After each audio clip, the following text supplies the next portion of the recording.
Welcome to Bayanat, the heartbeat of tech in MENA. We bring you raw stories and sharp insights from the founders, investors, and leaders building the region's startup ecosystem.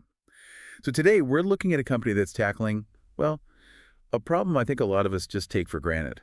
We assume that if you have money and you're a law-abiding citizen, you can walk into a bank and open an account. Right? But for millions of people, that simple act is a total impossibility. We're doing a deep dive into the story of nsave. It's good to be back. And you're so right. This is not your typical fintech story. No. Usually when we talk fintech, it's about convenience, making payments faster, maybe getting a shinier metal card. Splitting bills with friends. Exactly. But nsave is different. This is about what the founder himself calls financial survival. That is a heavy term, Mhm. financial survival. Mm-hmm. It implies that without this product, you're basically just cut off from the global economy. That's it. And to really get why this matters, we have to look at this idea of financial exclusion, but it's not what you think. What do you mean? Well, we usually hear that term and think of the unbanked people without enough money, maybe in rural areas. But nsave, it highlights this completely different, almost invisible barrier. Which is the unbankable. The unbankable. These are people who have the money, they have the education, they have the talent, but they're structurally locked out just because of their passport. Right. It's not about your net worth. It's about your origin. Yeah. And that story really starts with the founder, Amer Baroudi. I mean, you don't build a company like this unless you've felt that pain personally. Absolutely. Amer's journey, it didn't start in some, co-working space in Dubai. It began in Damascus, Syria. And his path was completely shaped by the Syrian Revolution and the displacement that followed. It was. There's this quote where he says something like, "Becoming a founder was never planned. I stumbled into it to survive." That doesn't sound like someone chasing a unicorn valuation. Not at all. For him, those early businesses were they were mechanisms to fund his studies and support his family. It was just resilience born out of absolute necessity. And that resilience gets him all the way to Oxford University as a Rhodes Scholar. The pinnacle of academic achievement. Right. So you'd think, okay, you've made it. You're stable. Yeah. But this is where the story gets so frustrating. This is the aha moment. Yeah. But it's not a happy one. It's the core paradox. Ammar is at Oxford. He's highly credentialed, but he hits this structural wall. He tries to open a global bank account, and he can't. Even as a Rhodes Scholar at Oxford. That didn't matter. Because he came from Syria, a sanctioned, fragile economy, he was just labeled high risk by default. The system didn't see Oxford Scholar. It saw Syria, it saw sanctions, and the computer just said no. That is just mind-blowing. So you're legally in the UK, studying at one of the best universities in the world, and you can't even get a bank account. Exactly. And he realized, this wasn't just a glitch for him. It was systemic. It was affecting hundreds of millions of people, and that's what became the blueprint for nsave. Okay, but a blueprint is one thing. Building something like this, I mean, the regulations must be a nightmare. He couldn't do it alone. No, and that's where the co-founder comes in. It's almost perfect casting. He meets Abdallah Abu Hasham at Oxford. Another Rhodes Scholar. Yes, but Abdallah's from Palestine. So right off the bat, you have two founders who deeply understand this pain. But Abdallah brought the tech side. He brought the technical firepower. Amer had the policy insight, the lived experience. Abdallah had credentials from Stanford. He'd worked at Robinhood at Microsoft. So you have the why and the how meeting in a university hall. Pretty much. Their mission became clear. Build a safe, compliant global account for all the people the system just ignores. So let's unpack that system because, I mean, banks love money, right? Mm-hmm. If these people, these doctors and engineers have money, why on earth do the big banks not want to take it? It's a great question. And it comes down to really lazy unit economics. We have to talk about something called the 6 Eyes policy. 6 Eyes. What is that, spy term? It sounds like one, but it's a compliance thing. In traditional banking, if a customer is from a high-risk jurisdiction like Nigeria or Pakistan, it requires a huge amount of manual oversight. Yeah. It basically means 3 separate compliance officers. 3 different people. 3 different people, 3 pairs of eyes, have to manually review and sign off on the onboarding file. Wow. Okay, that sounds incredibly expensive. It is. The bank does the math. They go, we might make $200 a year from this customer, but it's going to cost us $1,000 just to do the paperwork. So the math just doesn't work. It's negative. So they do what's called de-risking. They don't look at the individual, they just cut off the entire country. It's a blanket ban because it's cheaper than actually doing the work. Exactly. They just put up a keep-out sign for whole nationalities. And Amer's argument was that this isn't just morally wrong, it's a failure of innovation. Right. The problem wasn't impossible. It was that no one cared enough to solve the cost issue with tech. Until nsave. So how do they fix the math? How do they do it cheaper? They replaced the 6 eyes with code. Their secret sauce is a proprietary compliance stack built on AI and digital onboarding. So an algorithm does the heavy lifting instead of a human. It's a bit more nuanced. It's about what they call contextual intelligence. Okay, break that down for me. Well, think about a compliance officer in London. For proof of address, they expect, a utility bill with your name on it. Sure, standard stuff. But in many parts of MENA, address systems don't work like that. The bill might be in your grandfather's name.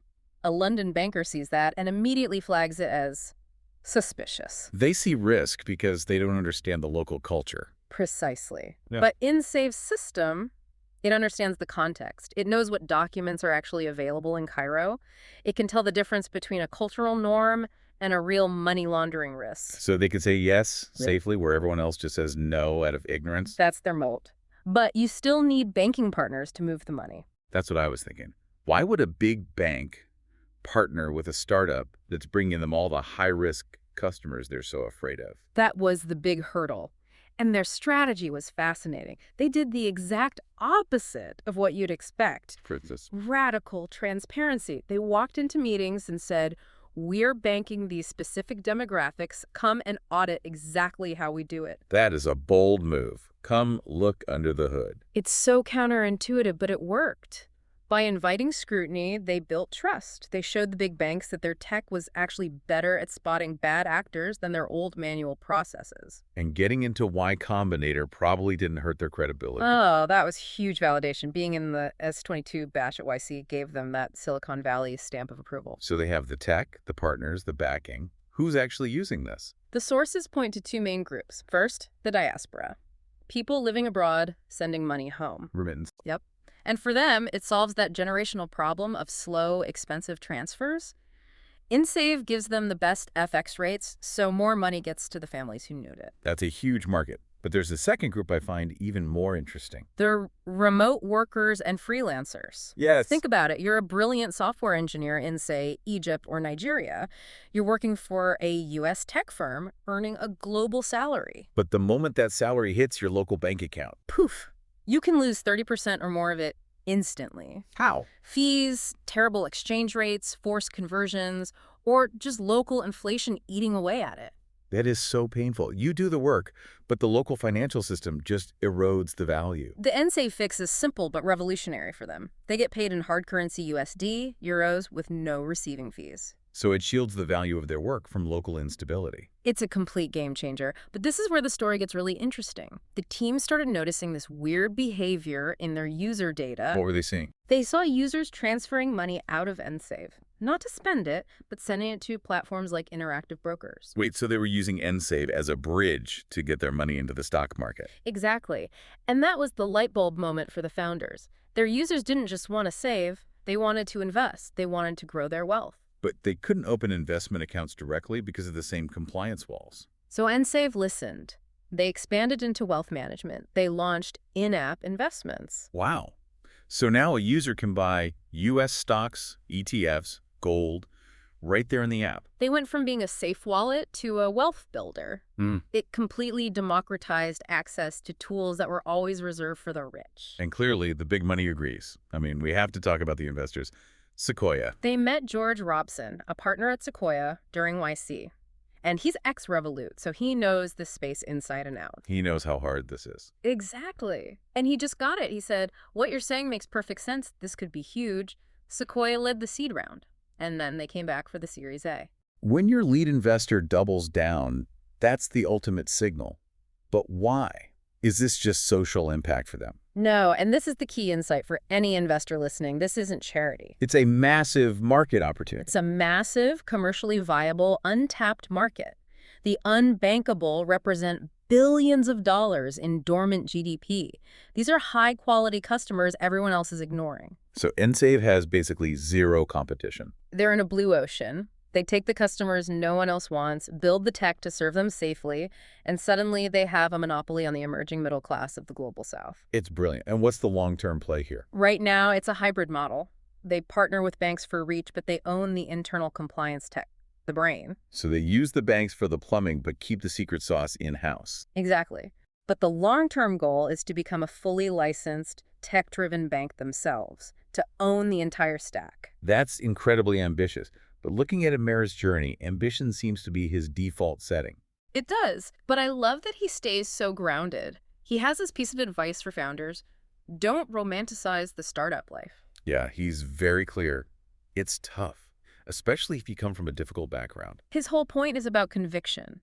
He says you have to care so deeply about the problem or you'll just quit when it gets hard. Which it always does. And for me, that's the so what here. nsave proves that unbankable is just a label for underserved. It completely reframes the conversation. It does. By using tech to fix compliance, they aren't just building a startup, they're unlocking global GDP. They're allowing talent from anywhere to participate in the global economy. It's a powerful reminder.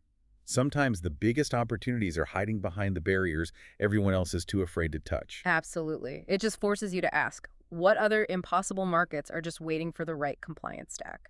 A great question to leave our listeners with. Indeed. For more stories like this, subscribe to Buyanaut's newsletter and stay updated on the latest in MENA's tech and startup ecosystem.